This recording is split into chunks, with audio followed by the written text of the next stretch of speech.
Ladies and gentlemen, welcome back.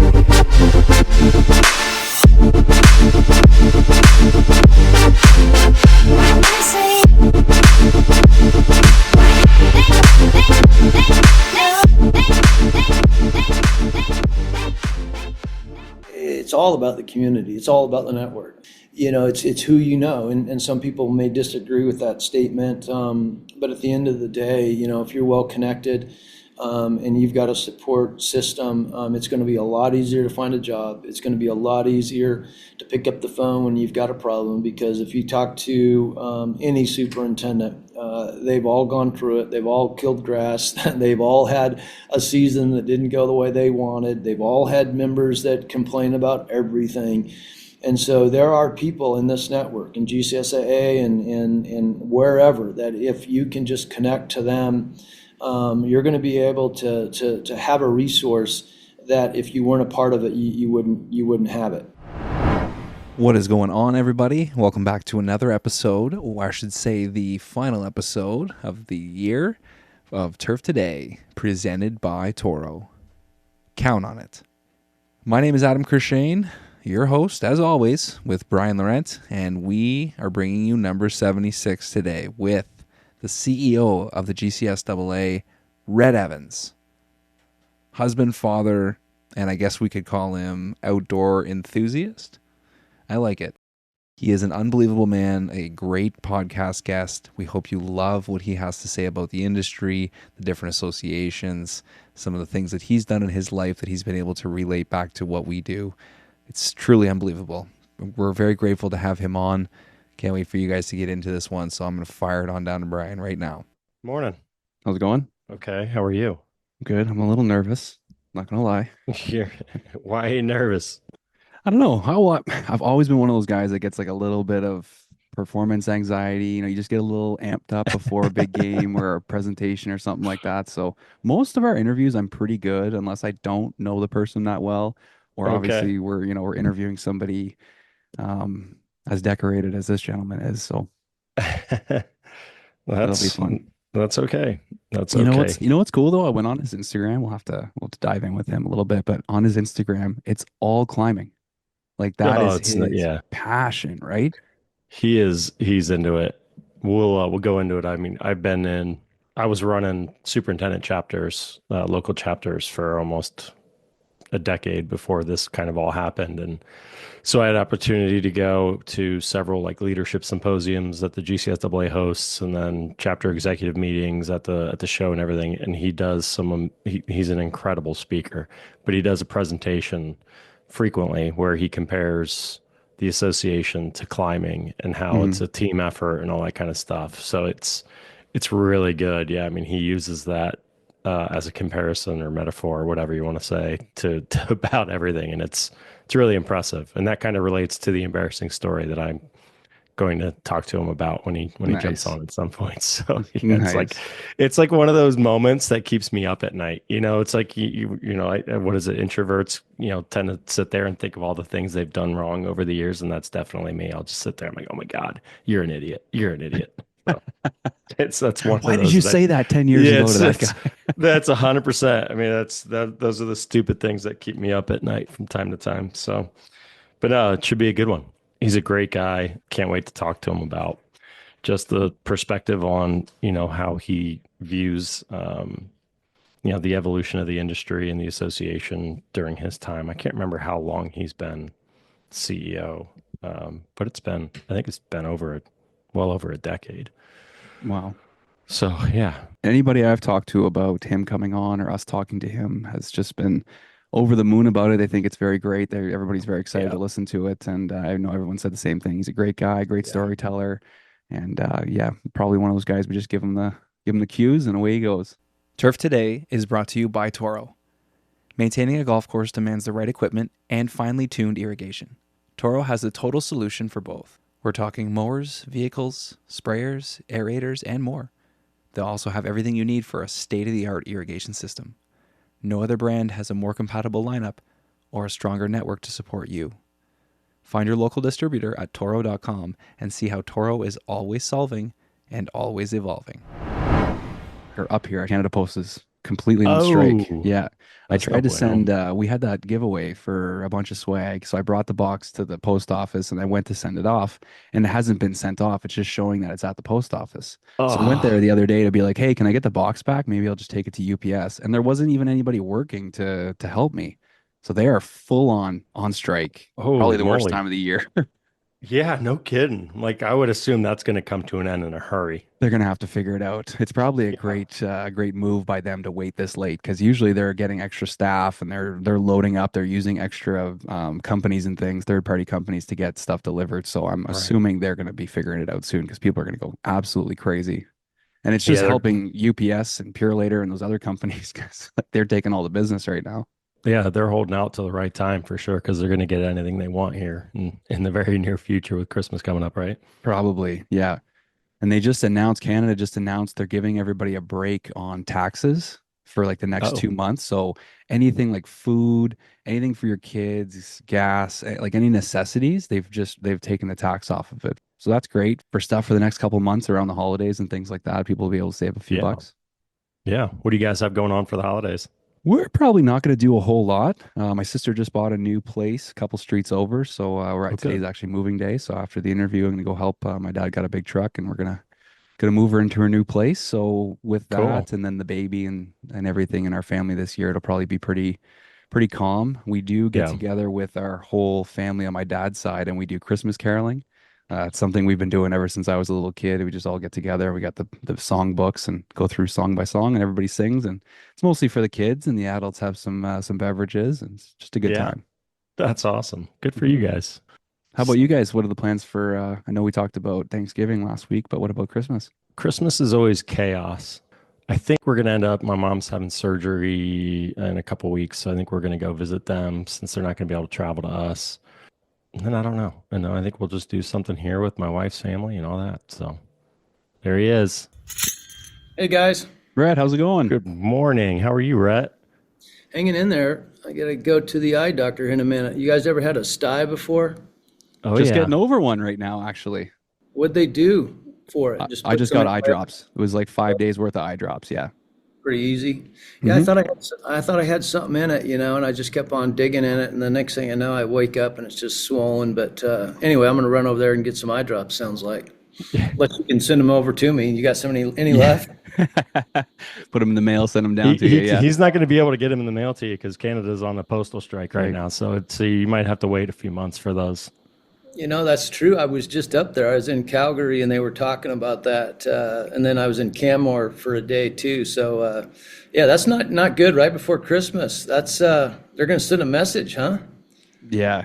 They're holding their cards. I think they got a All good right. move here, holding it till Christmas. So we'll see. All They're going right. to get anything they want right about now. That's for sure. Yeah, Brian, looks like you're at home today. I'm at home. This is, I was just thinking about this is like 4 weeks in a row recording the podcast. I've actually been home. So it's some kind of record. How That's about awesome. how many nights are you traveling these days? I'm still about 170 a Okay. year. Yeah, so That's quite a bit. It's busy. it's a grind. It's a grind, that's for sure. But it's all good. I mean, this last run's been kind of rough. When you go 8, 9 days straight out of the same suitcase, that makes it a little problematic. But Just find the that time of laundromats, year, right? right? Yeah, We're that's it. we're all busy. It's conference season, so it probably ramps up a little more even during the winter here now, huh? Yeah, for sure.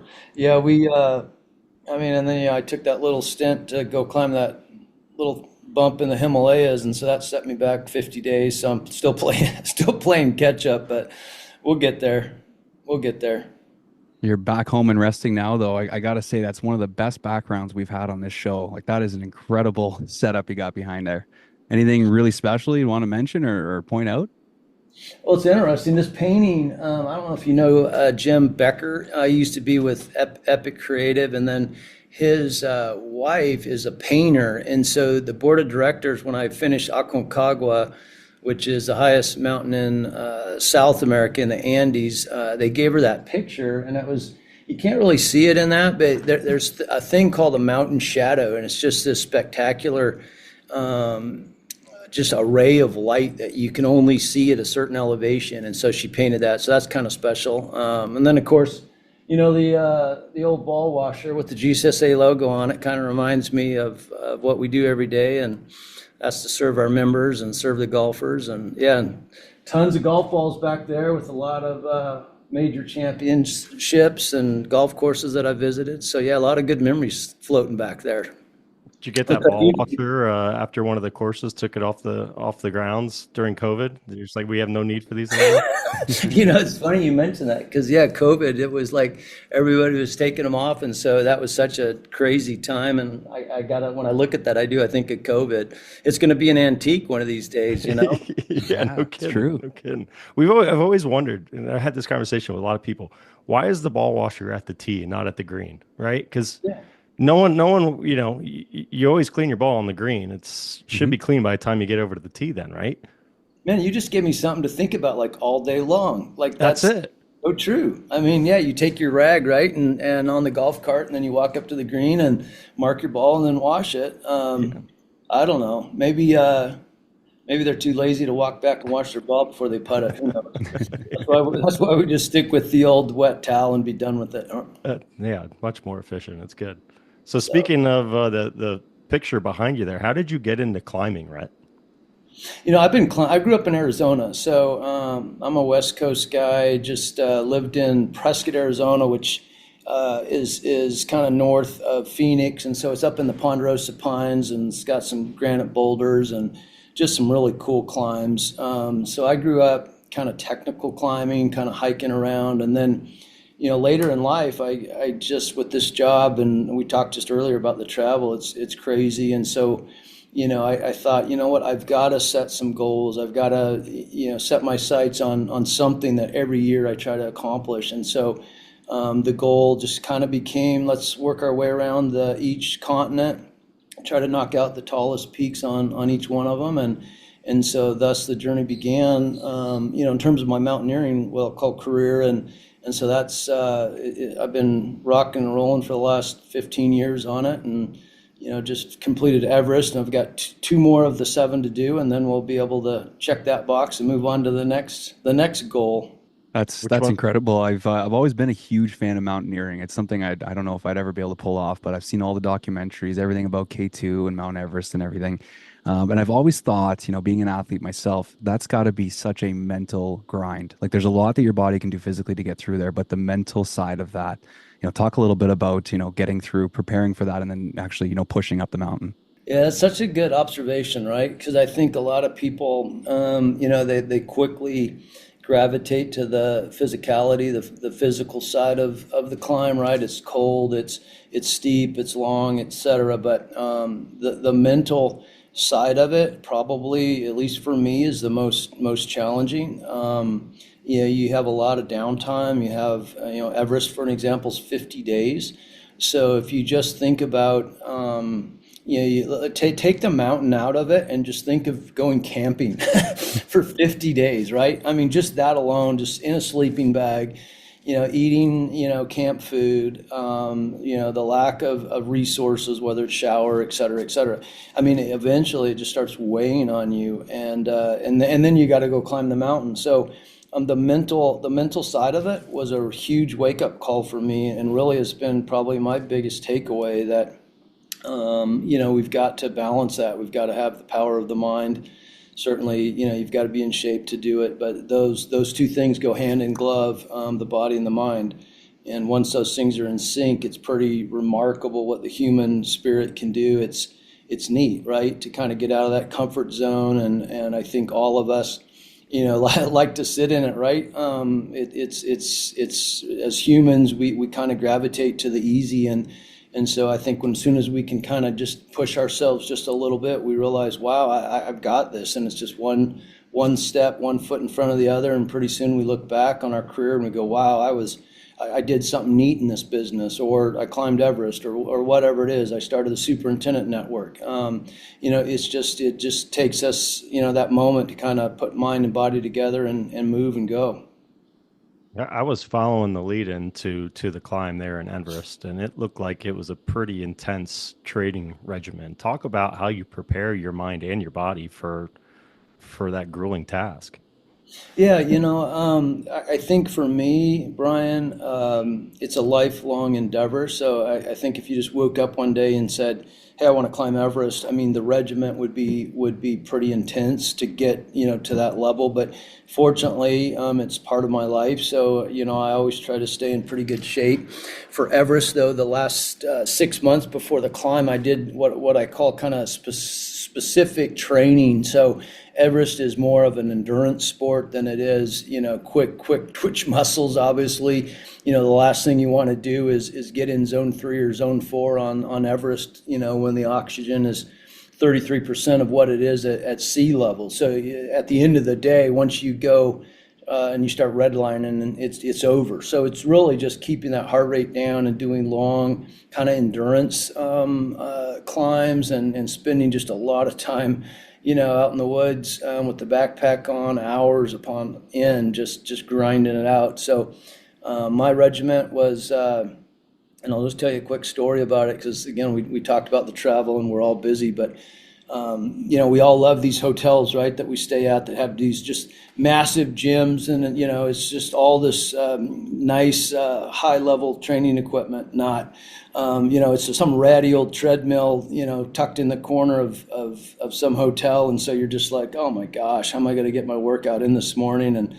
And so you just start doing stairs right inside the stairwell at the hotel, and I would travel with a back or a carry-on that you can take up to 50 pounds. So I have a 50-pound weight vest that I put in my suitcase, one of my suitcases, and I would just throw that thing on in the morning and just start doing stairs inside the hotel room or the stairwell at the hotel, and any way I could, I'd try to get my workout in, but I didn't miss it, and it paid dividends on the mountain because I was ready to go. A 50-pound weight vest in your luggage. How many bags do you take? Because you're already at the limit for some airlines there. Well, sir, you got rocks in this bag or what? I know. It's funny because as much as I fly, fortunately I get free bag checks. So Yeah. but as soon as I would grab that, or somebody would try to throw it in the back of an Uber, it'd be like, man, yeah, what do you have in here? You carrying bodies with you? What do you got? Exactly, right? Yeah, a bunch of boulders around, but it's all good. It was fun. It was good to have that one in the rearview mirror, that's for sure.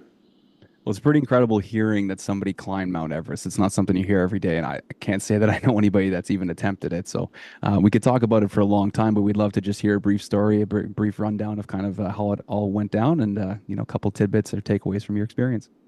Sure. Yeah, I mean, I guess we've been chatting about it already, but yeah, 50 days, and Everest obviously is the highest mountain in the world, and so it's unique from that standpoint. There's a lot of folks that try to climb it, I think, for that very reason, which in some cases is unfortunate because they probably aren't prepared, and they're just going after the glory of saying they've climbed it, and I saw some of that, which was a little disappointing. We had some folks that didn't make it, and it really was a wake-up call. I've seen a lot of things happen on big mountains, whether it's Denali, Aconcagua. But Everest is unique in that standpoint, is that once you're above 26,500 feet, it's called the death zone. And, there's no helicopters, there's no cell phones, there's nobody coming to rescue you. And so that puts a whole new kind of nuance on the climb, right? I mean, you all of a sudden start to feel like this is real. If something happens, some unexpected things with your body, your climbing partner or whatever, is that you're on your own, and it's a sinking feeling, and that really resonated with me. That it was powerful. In fact, I think I've been talking a little bit about it, and I'll talk about it when we get to our show in February. But it's been a realization for me that we have two lives, and the first one begins when we realize we only have one. And I think all of us, I guess I shouldn't speculate, but I believe most people, they go through life always kind of chasing that what if, always waiting for that next life to begin, waiting for their ship to come in. And I think superintendents are certainly guilty of that, right? They're in a profession that is relentless. I mean, Mother Nature never lets up.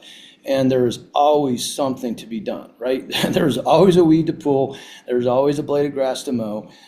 There's always a member to try to calm down, et cetera, et cetera. And I think, in our world, it's the same thing. We can just go and go and go. And we can sit there and wake up 10 years from now and go, wow, I missed a lot of things that I should have made more important in my life. And Everest did that for me. It was a wake-up call. When I left Camp 4, which is the high camp here in the death zone, my Sherpa had already left. He had been called on a rescue, and so I was climbing by myself and knew that at some point on the way to the summit that I would run into my Sherpa, and then ultimately we'd finish the climb. And as I come up, to what's called the triangular face, I see 3 headlamps, and it's pitch dark. It's 9 o'clock at night, and I realize, wow, this isn't good, because one of them's laying on the ground, and that's not a place you want to be. You got to keep moving at that level and at that height, and and I realized as soon as I got there and I looked down that one of the oxygen bottles that was on this gentleman was mine. It was my spare oxygen bottle that my Sherpa had taken up to try to rescue this guy. A climber who had gassed out, who had been on the summit the night before and was trying to get down and just didn't make it. And so I was there for his last breaths, and it was again that wake up call of, wow, this is real. There's nothing that we can do for this individual. His name was Bainad. He was a Nepali climber, and so. Again, I'm dwelling on that a bit because I really think that all of us, especially our listener, your listeners, our respective members, need to hear that we got to make sure that we're prioritizing our life in a way, especially in this business, that we're doing the right things. And so that was probably my biggest takeaway. The second one is just the concept of leading out, that we are so much more capable of what we really think we are. I think we hold ourselves back so often. We think, oh, well, I can't start my business. Oh, I can't change jobs, or I'll never be a superintendent. I'll just remain an assistant, or whatever it is, right? That's in our head. And I think that's a false narrative. I really think that, that we've got to have faith over fear. And as soon as we can, take that first step in that direction, yeah, we may fail, we may slide back. But if we just keep going, it's going to work out. And that was something I saw on Everest. It was just one setback after the next. I ate a spoiled yak steak on the way in and got deathly sick. I had a fall on Lobuche, which was a pre-climatization climb where in fact, we're on a podcast. You may not see this, but I've got a wrist brace on. I'm doing shoulder surgery on December 11th. And just finished a procedure on my hamstring. So had a major fall and thought it was over, but it just kept on finding a way, and it works. And so anyway, I don't know if you have specific questions. I'm just kind of rambling about some of the lessons I learned, but it was a great experience for me. That's incredible. Definitely great advice. Definitely a lot of lessons learned there. I'm kind of curious, Rhett. How do you sign up for something like that? Because obviously, I've listened to several of your presentations, and you talk about how climbing is such a team effort.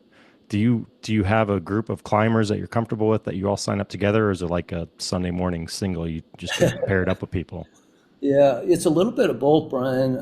So I have 2 guys that I've been climbing with, and I think that's important that you do have somebody that, is that constant, right, that knows your style, especially when you're tied together, and going through different crevasse systems and glaciers, that that individual has your back, right? They know what they're doing. But then the rest of the team really is made up of other individuals that you meet for the first time, and to be honest, that's kind of cool. I decided to climb with a Nepali company. I wanted to try to keep with them. I mean, it's their country, it's their mountain. I wanted to respect that, so I went with a Nepali company with my 2 climbing partners, and then we ended up with folks from India and from China, and it was just great to be a part of a community, right? And that's a big word for you all, or a network. of folks that are like-minded that want to try to accomplish something together. And then, you start to build that team dynamic. And like any team, right, there's some that probably need to wait a little bit. They weren't quite ready for it. And so we had, a handful of folks that tapped early that didn't make it to the summit, but others that did, that will be lifelong friends. And so yeah, it's been that way on every mountain that I've climbed. I've met new people and been able to expand my network and my community of mountaineers.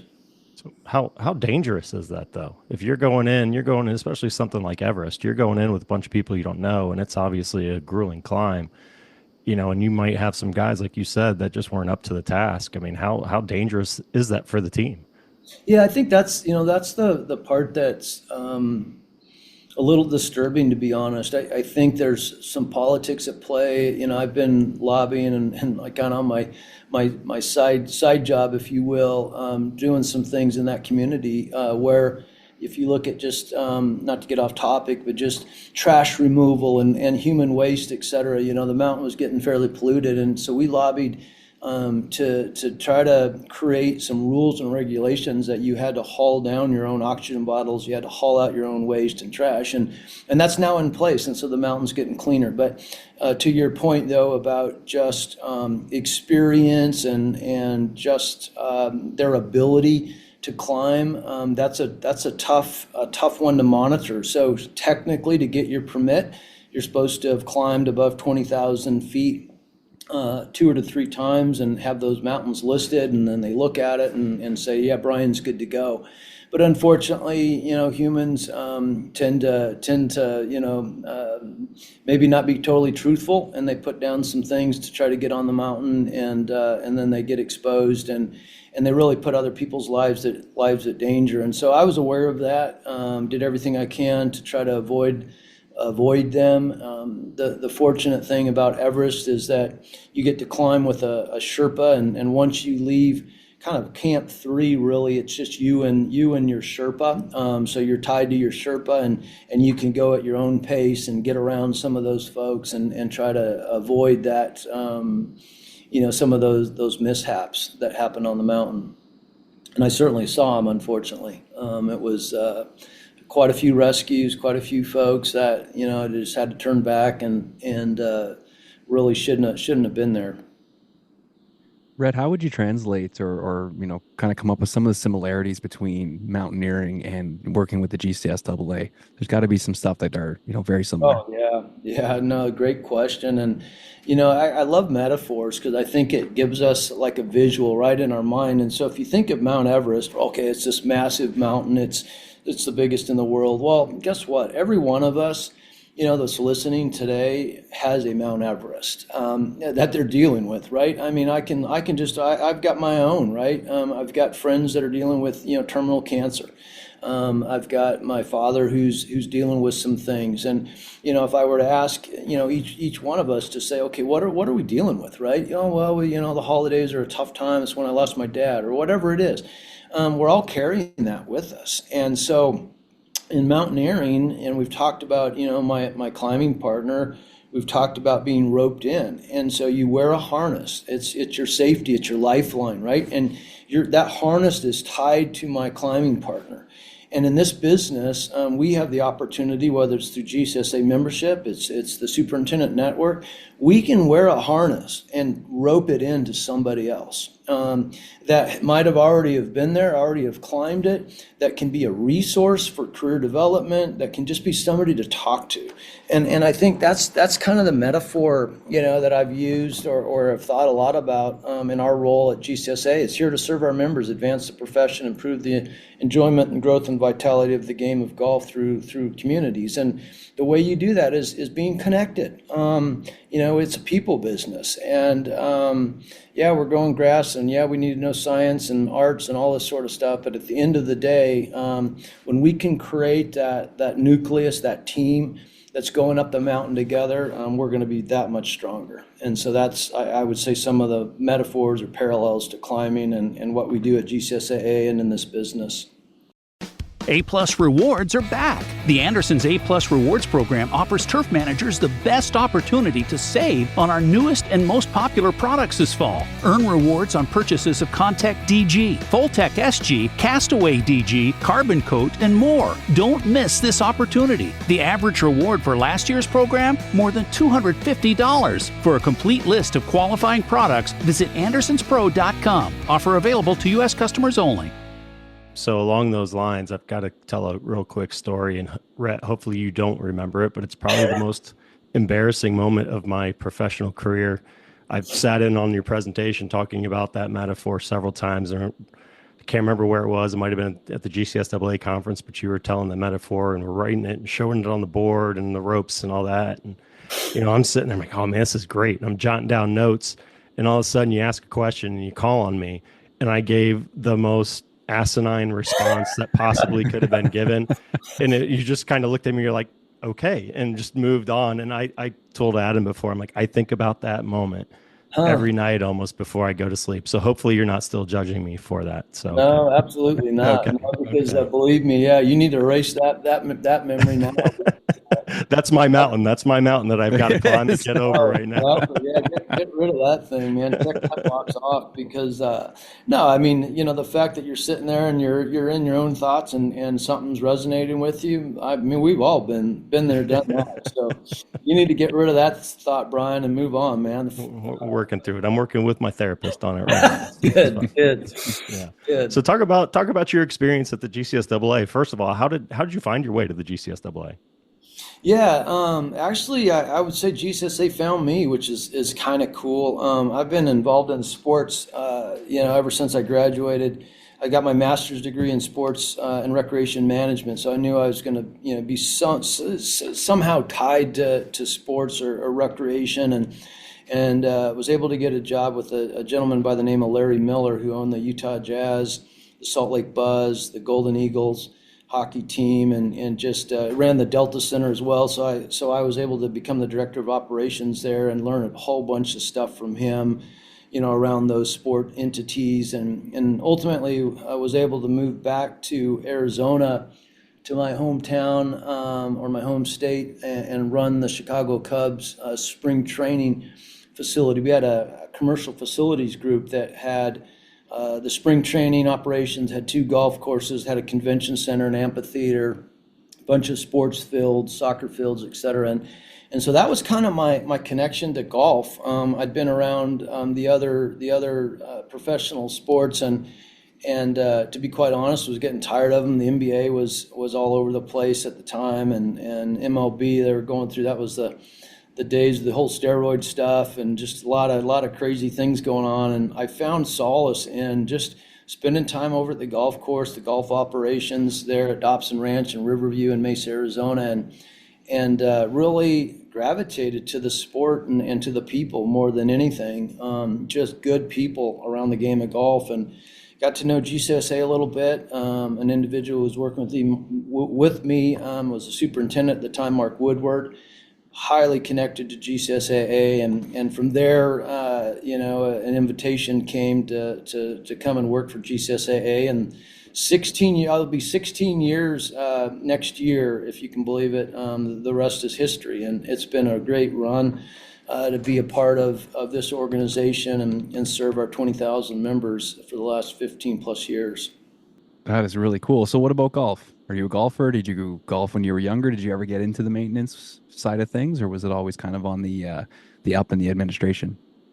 Yeah, so I mean, I'm a hands-on guy. As I mentioned, when I was director of operations for the Utah Jazz, we had all of the changeovers, if you will. So you go from hockey floor, or you go from ice to a jazz floor to monster trucks, moving in the dirt and stuff. And I always said, I've got to know how to do this. So you're looking at a certified Zamboni driver, right? Nice. You're talking to the right guy here. I love it. A guy from Canada should appreciate that. I did one game, and I only missed the line by about 2 inches on the last pass. My team would never let me down for that. But no, you'll never let that down. I was never a golf course superintendent. I can't claim that I was, but I have an affinity and a love for those that do, and was always involved on that side of it. But yeah, I grew up playing the game. My grandpa was a big golfer, one of those typical retirees at Antelope Hills Country Club in Prescott, Arizona. And so he'd take me out when I was a youngster, and yeah, love the game, still play it. In fact, I can't wait to finish up the surgery and get healed, and that's going to be my next goal, is kind of lower that handicap down to where I can compete with Brian. Yeah, it's not taking much these days, trust me. But I do see some plaques back there from the championships. Are you allowed to win in that? Yeah, I appreciate you noticing those. 2012 and then 2016. It's been a while. Oh boy. Actually, I have some others that are in there. Yeah, I don't know how I was able to pull that off, Brian. I think I snuck in on an alias. Probably went with my first name, John, and that's why I was able to get these. I was going to say the leader of the organization is supposed to take a back seat to the members, right? When you're out there playing, it kind of looks bad when you beat them, doesn't it? Well, I think it is a four ball though, so it's a team effort there. So I was just contributing to one of our members, and to help them, kind of boost their self esteem. So You're a giver. Taking one for the team. That's what I was doing. Nice. Do you remember who you won those with? I think one of them actually was Darren Davis. I think you just had him on the show. And then, to be honest, 2012, I can't even remember back a year ago, so let alone 2012. But yeah, it's fun. The tournament's just a great gig. We're looking forward to San Diego this year. We're at Torrey Pines North and South. We have it for 3 days. We've got Aviera Del Mar, I believe, and it's just such a great opportunity. I mean, we're sitting here talking about golf and again, these things behind me, but what a great sport, right? That we get to come together and spend, 4 or 5 hours and razz each other and hit a good shot here and there and a bad shot, more times than not. And we're all truly blessed to be a part of this sport, this game. 100%. Brian and I are really looking forward to the championships. That'll be my first time at Torrey, and Awesome. not our first time playing golf together, but it'll be fun to play together and be there and supporting everybody. I wanted to just get a little backstory on the first time that I guess we didn't really meet, but the first time I ever heard you speak was at the Welcome Conference at the GCSAA show 2 years ago in Orlando. And that was the time we were all right in front of the pool, and you ended up jumping in the pool, and you put somebody on your shoulders and ran to the back of the pool. I think there was a race or something like that. Somebody take their belt off. I was laughing so hard. I thought that was so entertaining, but I got to get the backstory on what that was all about. Well, and I guess if I tell you the true backstory, once I share it, it's out there, right? I've got to remember that. But I'm an open book, so I'll go ahead and give you the full Monty. Beautiful. So we're over in Orlando at that SeaWorld. What was the name of the place? You remember the name? I got a bad memory for that stuff. Discovery Cove or something like that, right? And so they've got, just for the listeners that are unfamiliar with it, it's just a big water park, right? They've got a big wave pool and sand and kind of a fake beach there. And we were doing our opening kickoff reception to kind of get the show started. And I'm running and gunning, and I show up at the thing, and there was all this pomp and circumstance, on the stage. And Lauren Thompson from the former analyst or golf channel gal was there, and she was talking and building people up. And I looked at our event coordinator. I said, like, what are we doing? Is there like a band coming out, or what's going on? They go, oh no, we're just going to announce like the tournament winners and welcome everybody. I said, well, that's totally like anticlimactic. I mean, we've got something like everybody. You were probably one of them, right? Gathering around this stage, thinking we were waiting for something to happen. And evidently that night, Elon was going to light off one of his rockets, right? He's sending up one of his satellites. So we took advantage of that, and we said, yeah, we've been talking to Elon, and everybody pay attention, and the count off, we've got, the radio going back to the mission control. And so that, GCSAA sponsored, or our sponsor, we got the rocket to go off. So we took credit for that. And then I'm sitting there going, oh my gosh, we got to do something. And I said, I'll tell you what, I'm gonna grab our president, Kevin Breen. That's who you're referring to. Breener, okay. And I said, Kevin Breen, I said, guess what? We're getting wet. And he goes, well, I don't have anything like a swimsuit or anything. I said, just take off your belt and your phone. I said, just follow my lead. And he goes, "What are you doing?" And I told my event coordinator, I said, "Hey, we're gonna like do a race from the end of the wall through the water and then back, and that'll get people like excited." And she goes, "Oh, we can't do that." Like that, and sure enough, all the security came over, said that you can't do this because we don't have lifeguards and blah blah blah. And I said, "Look, we've rented this whole place out. We're gonna do this. So like you're gonna have to like arrest us after we're done with this." I said, and literally I counted down. I said 3, 2, 1, Kevin, and I just grabbed him and we jumped in the water and took off running. And it was only like 4 feet, 5, maybe less than that, 4.5 feet towards the end of the wall. And Kevin was beating me, and I can't have that, Brian. You know that. So I went ahead and tackled him, and I tackled him, and so I held him underwater for a bit, so he lost his breath. And then when he came up, I thought, well, I got to be a good Samaritan here. So I put him on my shoulders and carried him like, a wounded warrior back to the stage. And anyway, that's the backstory on how all that happened. It was totally like a 30-second impromptu deal. So it was not planned. I can promise you that. It was incredible, though. It got everybody going. I was so jacked up from that because it was exciting. It was a great little welcome party. That venue was awesome. But you're right. Yeah. It was kind of like, what's happening? What's going to happen here? And then all of a sudden, the guys are in the water.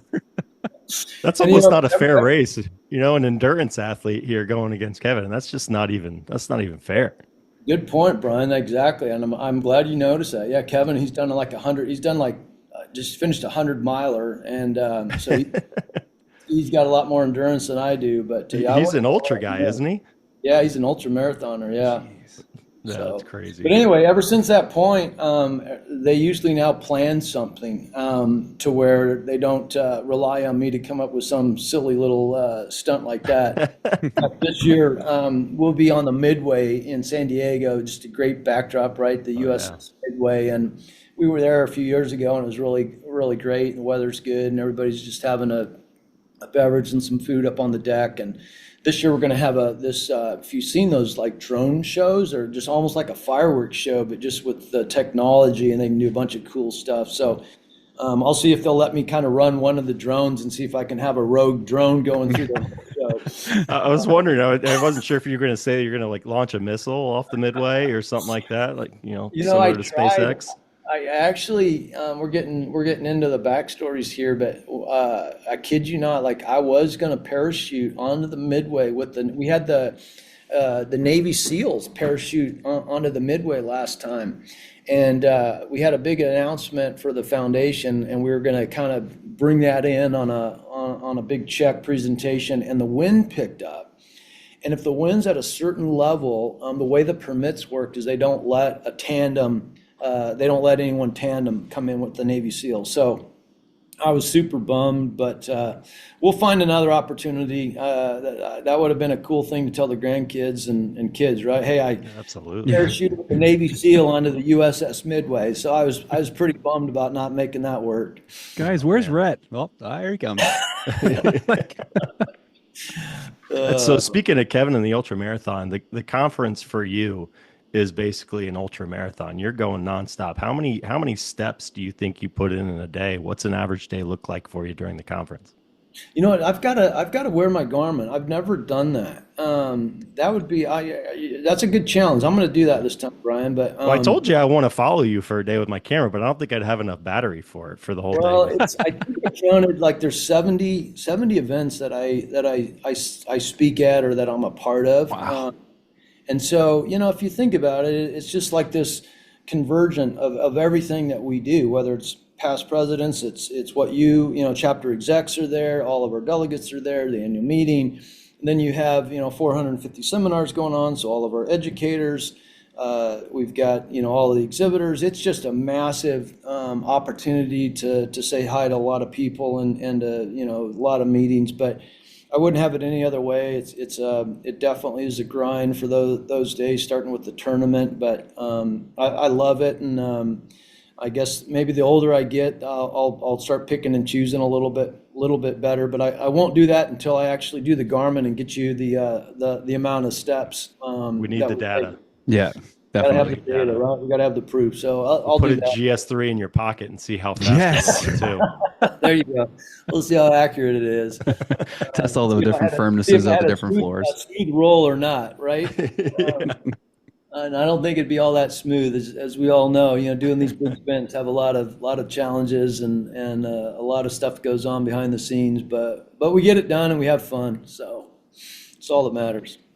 Well, conference time is wild. It's a lot. It's a lot of fun. There's a lot that goes on down there, and we have a lot of younger listeners. So, Rhett, if this was someone's first time going to a show this year in San Diego, what would you recommend that they do outside of kind of the main events? If it was your first time and you knew some stuff about it, what would you kind of recommend people take in? Yeah, I love that question, and I appreciate it because I think it goes to what we were talking about earlier. With one of the analogies or the metaphors of Mount Everest and just climbing and how it relates to this business. I think, and again, I don't want to stereotype our members, but I think we all know that the majority of them, are more introverted than they are extroverted. And so if somebody's going to the show for the first time, 11,000 people, a massive trade show floor, hey, I'm just, nobody knows me, so I'm just going to sit back and I think they go into it with that mindset that, I need to wait for an invitation. And that's simply not the case. And so my advice to them would just be to step outside your comfort zone. And even if you're at a reception, you're at an opening ceremony like we just talked about, and you're just standing there instead of waiting for somebody to say, hey, I'm so and so, just you take that first step and just reach out and say, hey, I'm an assistant at such and such club. I just wanted to meet you. I'm looking forward to meeting different members, and it'll change your whole outlook. I think folks that have been going for years, that's one of the things they say. I mean, they certainly enjoy the education and learn about new products, but at the end of the day, it's about people that they've met. And the only way you do that is stepping outside your comfort zone. So I would highlight, again, people I think go to the education, they go to the trade show, but these events, the opening ceremonies, the sunrise celebration, even the closing send-off. We've got the Turf Bowl Awards. We're going to have some fun there. We've got a mentalist that's coming that will blow your mind, Oh, literally. cool. It's pretty cool what those guys can come up with. He'll be at the send-off celebration. But those events, there's receptions around them and just opportunities to sit next to somebody and make a lifelong friend. So go to those events. Don't just, nest yourself into a seminar and walk to trade show floor and then boogie. Take advantage of all those ancillary events. Those are where it's really happening. Yeah, you mentioned you've been with the GCSAA now 16 years, Rhett. How have you seen the association, the industry, the perception of the industry change during your time with the GCSAA? Yeah, it seems like it's been at a glacier pace, meaning it's been really slow. But when I press the fast forward button, and you've been a part of this, Brian, I mean, isn't it cool that, where we were 15 years ago as a profession, we look at now the recognition, we look at, the PGA Tour and how they're talking about superintendents. We look at major championships now, the US Open, for example, giving recognition to the superintendent and their team. Those are things that just warm my heart because they are so needed and so necessary. And for whatever reason, haven't been a part of the game. And we still have a long ways to go, but really appreciate what you all are doing, in that space to bring recognition to the superintendents and their teams. Because without them, we don't have golf. And it's just that simple, right? We can argue that all day long. At the end of the day, the product is a golf course. And so we've got to have that. Our members are essential to the game of golf. And so that's really, Brian, like when I look back to 15 years, while it's not where I want it or any of us want it, it definitely is better than it was in terms of recognition and just the status of the importance of a superintendent and their role. So that's been fun to watch and be a part of. What do you think what initiatives are you most excited about right now that are putting the spotlight on superintendents? So a couple, the first one that comes to my mind would be the first green. This thing is killer. It is, I was reluctant when we were approached to take that on and put it on a national platform just because of everything we have going on. And I'm one of these guys that, like, if we're going to do something, we got to do it right.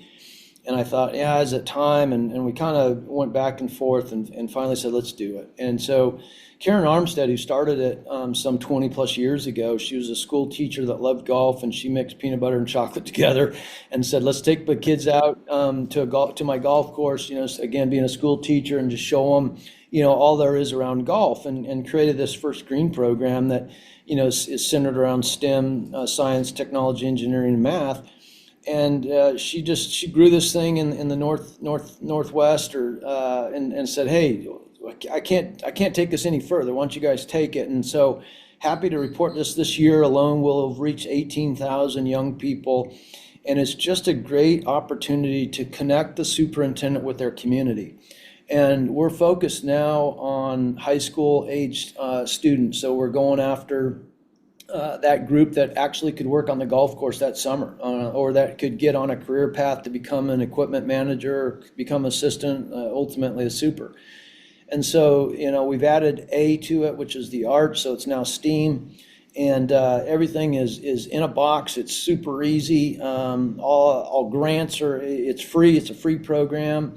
So, you can bring the kids out on a school bus, buy them some pizza, get the golf pro to teach them, how to putt, and then have the superintendent work the stations with their assistants, et cetera. And the kids walk away with this brand new perspective of, number one, they didn't know what a golf course superintendent was. And number two, they didn't know all the cool things that we get to be a part of, the environment, and get to be a part of Mother Nature, and working with our hands, and working with teams, and doing math, and doing science. And they really have a new appreciation for what superintendents do. So that program, I'd say, is number one. Super excited about where that's going.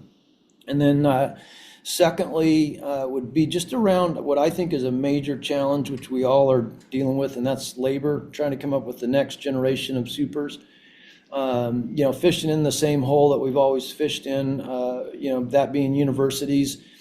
Those wells are drying up while they kind of ebb and flow. We've got to be finding other honey holes, other areas to go, and I think the FFA is a place where we've got to be fishing. You look at what's going on with some of the veteran programs, whether it's Operation Double Eagle, and seeing some of these vets come home that are ready for a full-time career, and are super smart, super ready. So that's another hole that we've got to be fishing in. And we've got a couple of programs that we're doing in that space to kind of hopefully create some career pathways to become a part of this great profession.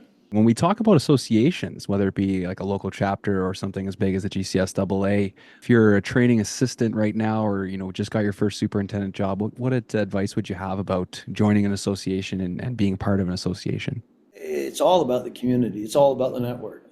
It's who you know, and some people may disagree with that statement, but at the end of the day, if you're well connected, and you've got a support system, it's going to be a lot easier to find a job. It's going to be a lot easier to pick up the phone when you've got a problem, because if you talk to any superintendent, they've all gone through it. They've all killed grass. They've all had a season that didn't go the way they wanted. They've all had members that complain about everything.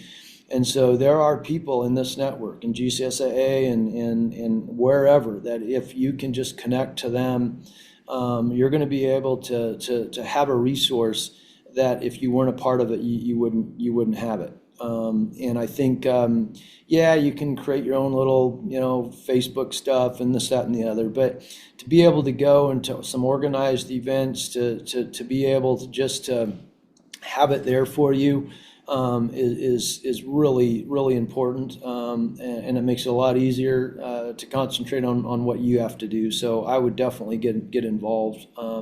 There's all kinds of, and let me just, I don't want to belabor this, but you're going to get me on my soapbox now for just a second, because I think the mindset that a lot of folks have is, okay, what is in it for me? Right? Well, why should I join this network of this community? I mean, I'll put the question back to them. And and they say, okay, well, what are you going to give me? And I think as soon as maybe it's just because I'm getting old, but as soon as we can reverse that question, and it's like, what can I give back? And as soon as we change that mindset and we start volunteering for committees, we start serving, the chapter or the network, or helping somebody we're become a mentor. We teach at a seminar. We impart some of the things that we've learned. All of a sudden, it clicks, and you realize, wow. This is what this is all about.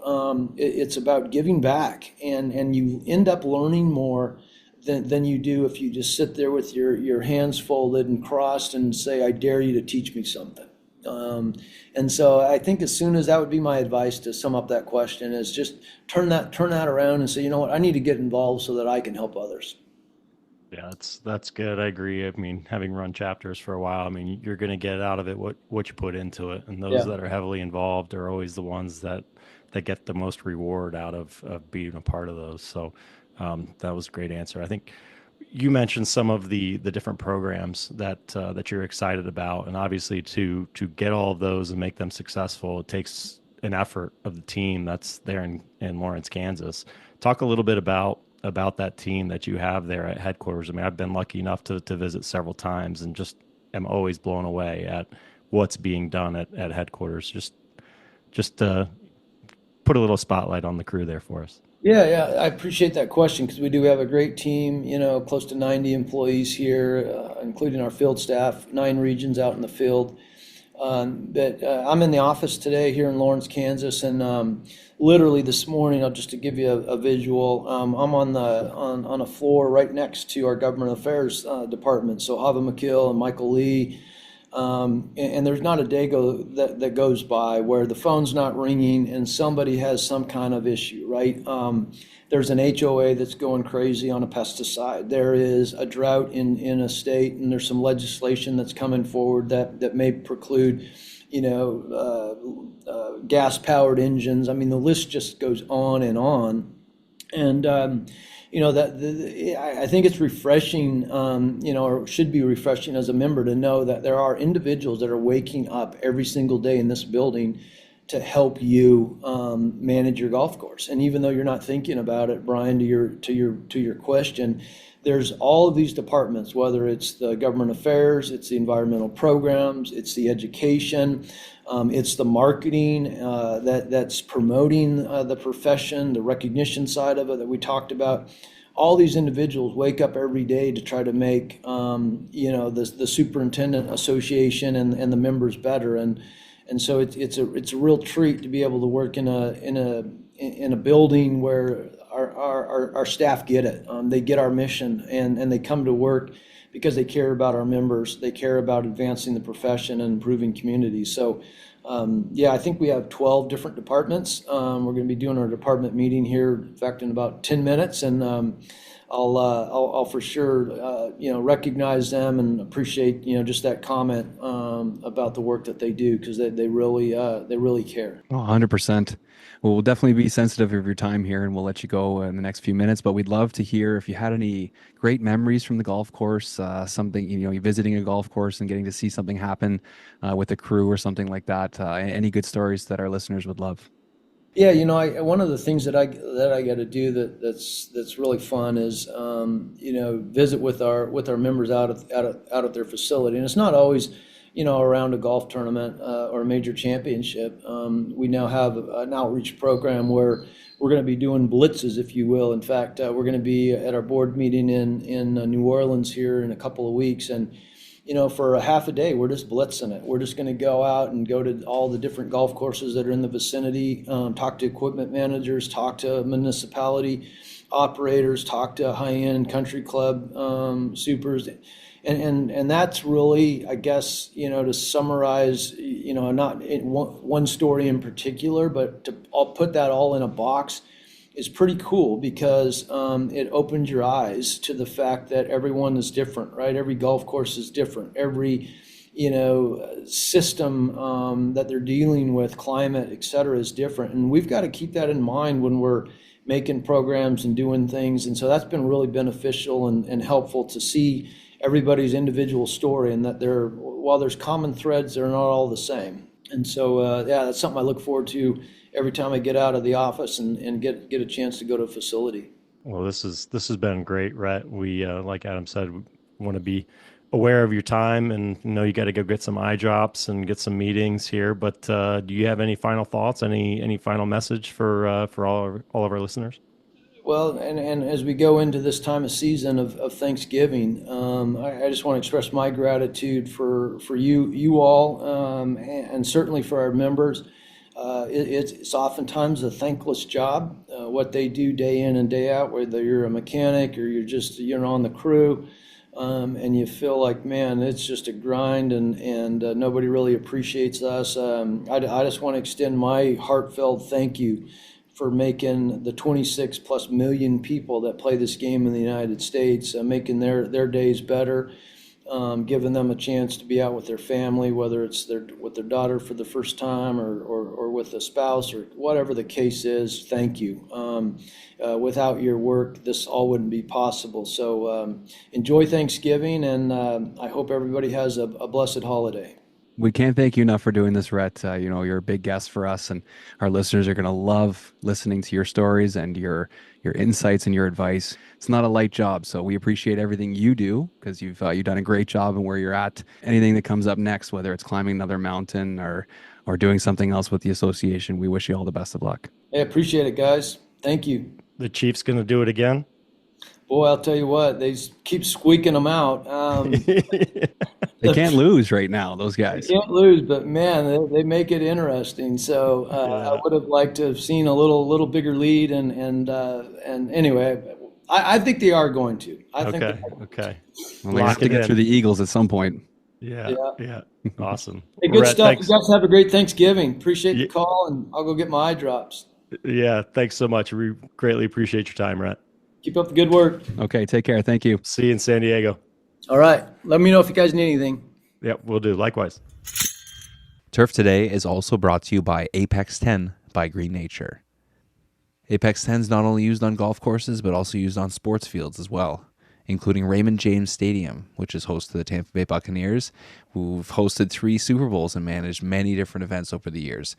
Apex 10 has been something that's helped their performance, provided better recovery, improved footing, and the challenge is the back-to-back weekend play in the college and NFL. So it's been a really great product for them. We suggest you guys check it out as well, greennature.life. Or you can also find them on Instagram at Apex10Life. Awesome. What an episode. What an episode. He had everything. Yeah, man. That was great. Tough to beat. For the final episode of the season, too. It's a great way to kind of wrap things up. Yeah, that's right, man. Yeah, that is a great way to wrap it up. He's what a great guy. He's done such a fantastic job with the association. Just my time being around it. I mean, it's come so far, in my opinion. Well, buddy, you've done a great job this year. Come a long way. There's a lot of traveling, a lot of great episodes. We're building for the future. There's a lot of great stuff coming in 2025 as well. But we're going to take the month of December off to plan for a few things. We have a few trips. We're going to record a few things, and then we'll be back hot, ready to go in January. Yeah, it's been a great year. Appreciate this partnership here, and yeah, like you said, looking forward. We got a lot of big things ahead here. Should be awesome. Well, I'll let you go. You have a good one, and we'll chat soon. Yes, sir. All right, man. All right, Brian. Take care, Be good. buddy. Take care. See you. Too. Huge shout out to our sponsors, the Toro Company, the Andersons, and Apex 10 by Green Nature. The show would not roll without you guys, and we really appreciate everything that you do to support us. We're really looking forward to 2025. We have some fantastic things coming. It should be a great season, a lot of new immersive things with the show and the Instagram through the Superintendent Network and Turf Today. It's going to be a lot of fun. We also wanted to let you know that we are going to be at the conference. Like we mentioned last week, we will be on the trade showroom floor, and we are currently working on a live podcast show. So we will definitely be putting that out to you. If that's going to be something that happens, you will hear about it on Instagram. We will not hide that one on you. Well, that'll be a lot of fun. If you're at the show, you should definitely mark that one on your list. And we're not too sure yet. If we'll get a few guests, if it'll just be us for a little while, question and answer. We haven't planned all that out yet, but we have been in touch with the GCSAA about doing something. And looking forward to it, guys. So enjoy December. All that time with family. Happy holidays from us. Take care of yourselves. Make sure you're getting the liquids over the holidays. That part is important. give your parents a hug, and taking us home this final show of the season is Before Me by Boston Levi. Kiss me goodnight, tell me you feel me, love, it's where I wanna go. Look me in the eye, tell me I'm pretty, I need a face to call my own. Lover, it's where I wanna go. Stand before me, love, tell me I'm enough. I've been sad before, but not this much. Yeah, but not this much. And oh, what a sight, it's coming down now. I think the cold is here to stay. But you wanna fight, 'cause I'm running round town. And it's coming down now. Yeah, stand before me, love, tell me I'm enough. I've been sad before, but not this much. Hand over your heart, I swear I'll be there. Hand over my heart, I swear it's true. 'Cause I've been sad before, but not this much.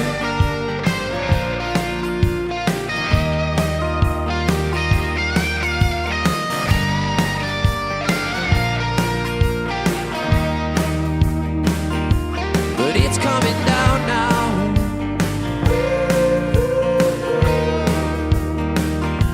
Yeah, it's coming down now.